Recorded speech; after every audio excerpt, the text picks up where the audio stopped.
Well, we just heard then from several officials in a press conference at Utah Valley University, where Charlie Kirk was killed about 2 days ago. We heard first from the Republican governor of Utah, Spencer Cox, who offered the most extensive details on the suspect. He confirmed that a family member of 22-year-old Utah resident Tyler Robinson turned him in after Robinson himself had confessed.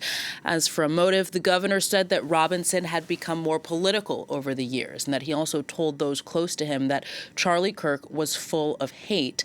We then heard from FBI Director Kash Patel and local Sheriff Mike Smith. They mostly thanked government officials and the public before Cox gave concluding remarks about the state of violence really in the United States, essentially saying that every life matters, that this is about, of course, the political assassination of Charlie Kirk himself, but that it's bigger than that, that it's an attack on the American experiment. It must be said in really very thoughtful comments that were largely devoid of a lot of the divisive political rhetoric that we've heard in recent days. So for more on that conference, then, I'm joined now by our Washington correspondent, Fraser Jackson, former special FBI agent Jack Cloonan, and France 24's international affairs editor on set with me, Shirley Sitbon. Thank you all very much for joining us today.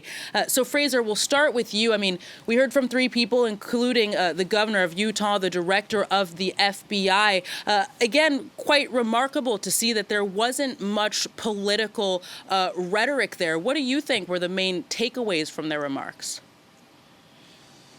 Yeah, a lot more information there coming from the governor. 22-year-old Tyler Robinson now confirmed as the person believed to have carried out this assassination. They also believe that he acted alone. They say that a family member of the suspect contacted a family friend after the shooting, and that friend, as that information was then passed along to law enforcement, that friend contacted the sheriff's office, telling officers that Robinson had confessed, or at least suggested that he'd committed the killing, and that the roommate of Robinson was then located and interviewed, and on Discord showed them images of jokes and conversations with Robinson, the messages mentioning a rifle, needing to stash a rifle in bushes, picking up a rifle, wrapping the rifle in a towel, and also putting engravings on bullets, all things in line with what has been previously reported. And about those engravings on the bullets, which got a lot of attention online over the course of the last day or so,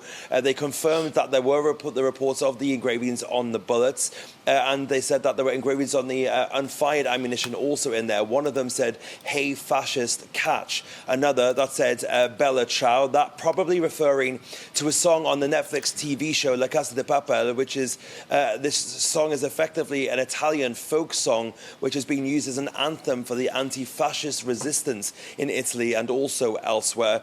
Another one of the bullets reading, "If you read this, you are gay," LMAO, an acronym, of course, for laughing my ass off. So you can see the kind of childishness, really, with which this very deadly and serious event was almost kind of was carried out, with a bit of a window into the mind of Robinson there. Now, we also heard that there was video surveillance footage, which we hadn't heard about before, from the university, which showed Robinson arriving on the campus in a Dodge Challenger on Wednesday morning, about 4 hours before that attack took place. He was wearing maroon-coloured clothing, different to the clothing he was wearing when that shooting took place. And the law enforcement also said that he was apprehended wearing similar clothing when he was apprehended at around 10 p.m. on that evening. The interesting thing, though, really was at the very end of that as well. Governor Cox, once again, trying to put forward a message of unity, to try to tone down the temperature at this very a charged moment. He got emotional at one point, saying that this was an attack on the American experiment, that this cuts to the very foundation of who we are, who we have been, and who we could be in the future. He said that over the last 48 hours, he's been as angry as he'd ever been. And it was Charlie Kirk's words in that moment that pulled him back from the brink. He quoted Charlie Kirk as saying, "When people stop talking, that's when you get violence. The weak can never forgive. Forgiveness is the attribute of the strong."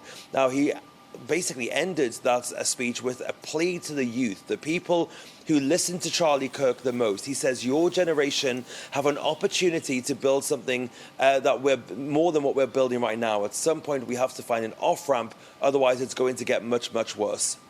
Fraser Jackson, stay with us if you can. We're going to turn to you, Jack Cloonan, former FBI special agent, currently the head of specialty risk at the crisis management assistant company Red 24. Thank you very much for joining us today, sir. As someone who worked for the FBI, I mean, what do you make of the timeline of this investigation and of the remarks that we just heard from those officials there?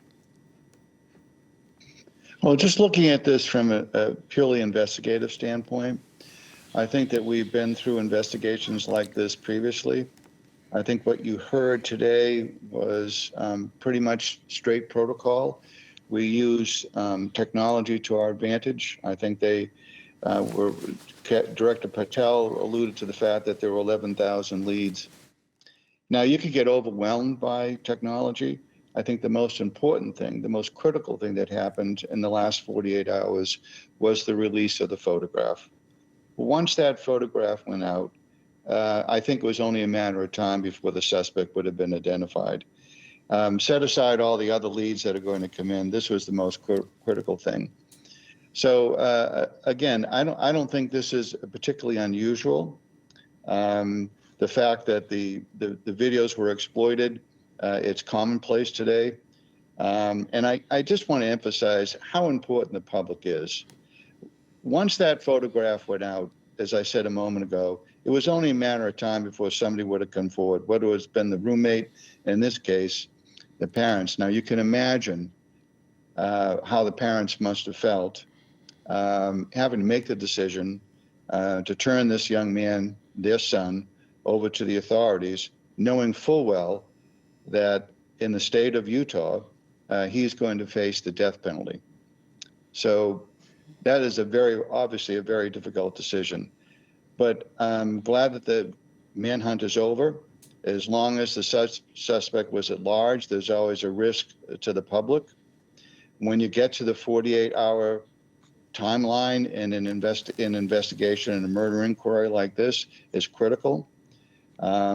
It's obvious that this young man hunkered on down, made it from Orem to Washington, to the city of Washington. I'm not quite sure how long that distance is, but once the subject is mobile, that is critical for them because they need a support network. So it's clear to me that he went home or went to his roommate and hunkered on down.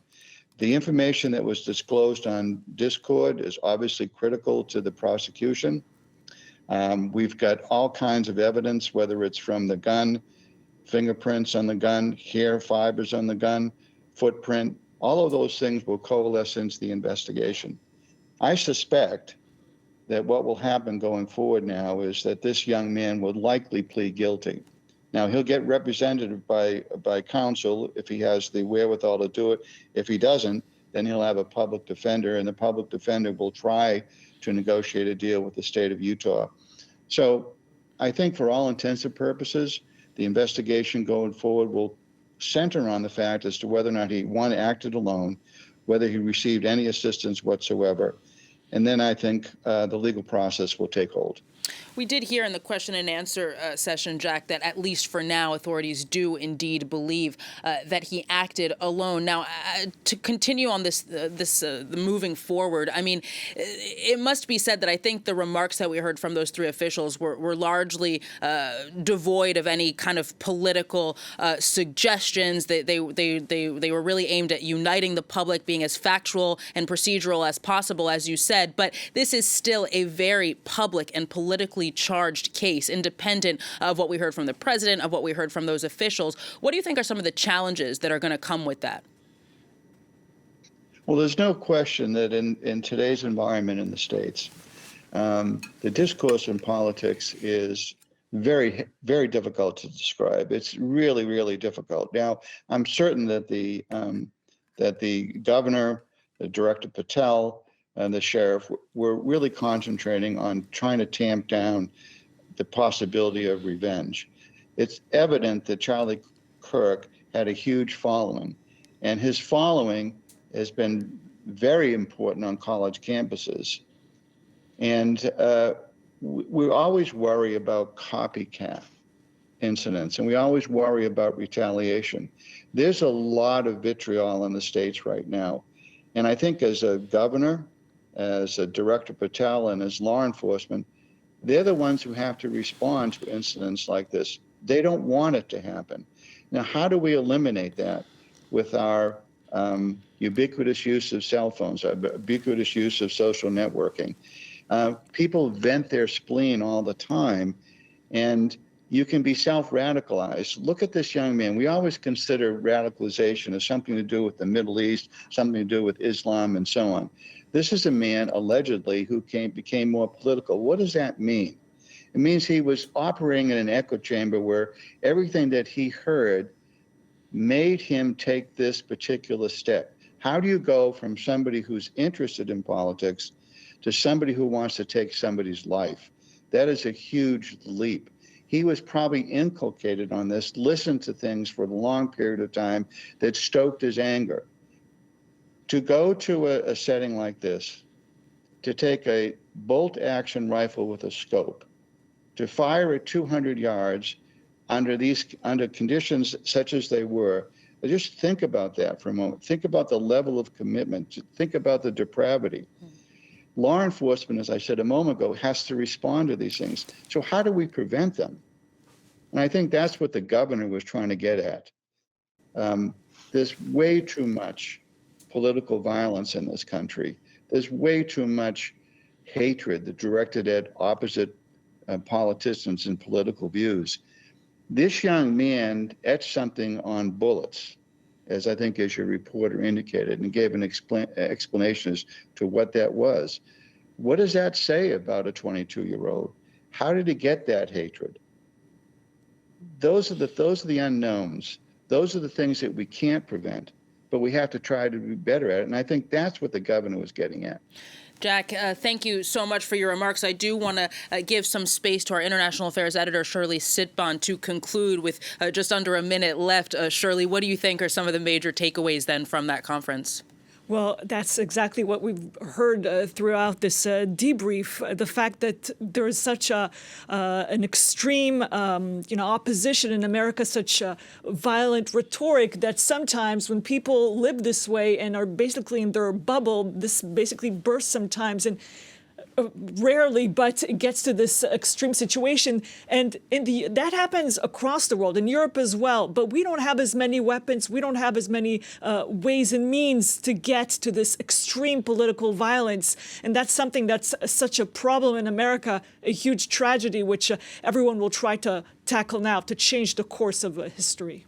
Shirley Sitbon, thank you very much. Thank you very much as well to Fraser Jackson, our Washington correspondent, former special FBI agent, Jack Cloonan as well. That wraps this edition. Stay with us. I'll be back shortly with a fresh look at the day's top stories.